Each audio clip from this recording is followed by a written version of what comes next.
Last time I saw you was in Austin, Texas. A lot's changed. You got your suit on now. Yep. You got some nice little bracelets or whatever. Yeah. How have things changed since your college year? Because that must have been a blur. Every single conversation about college basketball revolved around Trae Young. Yeah, I mean, a lot has changed. I mean, I've gotten back into training mode, gotten back into to focus mode, and just been on the grind. Been at a grind probably about a week or two after our last game. Just been working, trying to build up my body to get ready for this next chapter of my life. And so I've picked up 10 pounds of muscle in the last 6 weeks, and so I'm just at a grind now.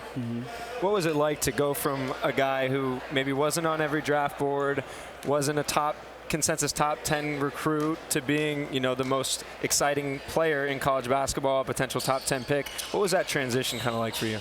It was a different one for me. Now I'm at a point where I'm looking back and reminiscing and thinking about where I was here a year ago in high school, and it's very humbling for me. I'll never forget where I came from.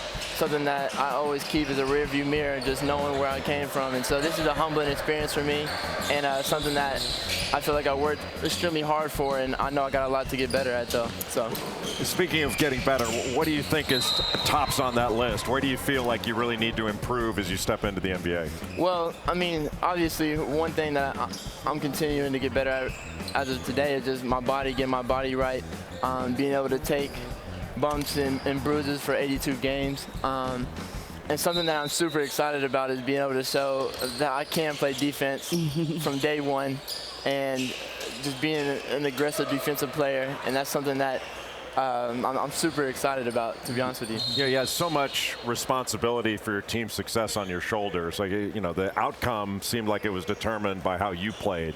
And through the course of the year, I can't remember a player that had more attention from the beginning of the year through the end than you had. Did it wear on you at all? I think there were times where I was a little bit more fatigued, but that's just something that I had to sacrifice. And I knew going in that I would have to sacrifice a little bit more, and I was okay with that.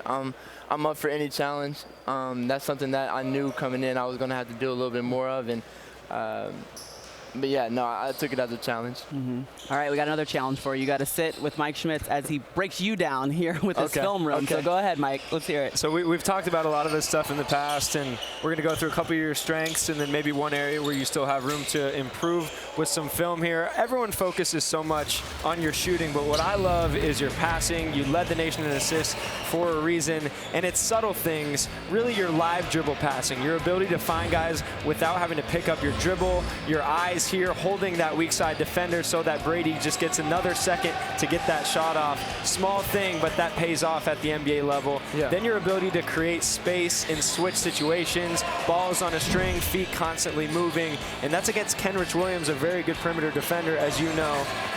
Defensively, like you said, that's the biggest question mark for you moving forward, just being able to keep guys in front. And like Jay said, I mean, you had so much responsibility.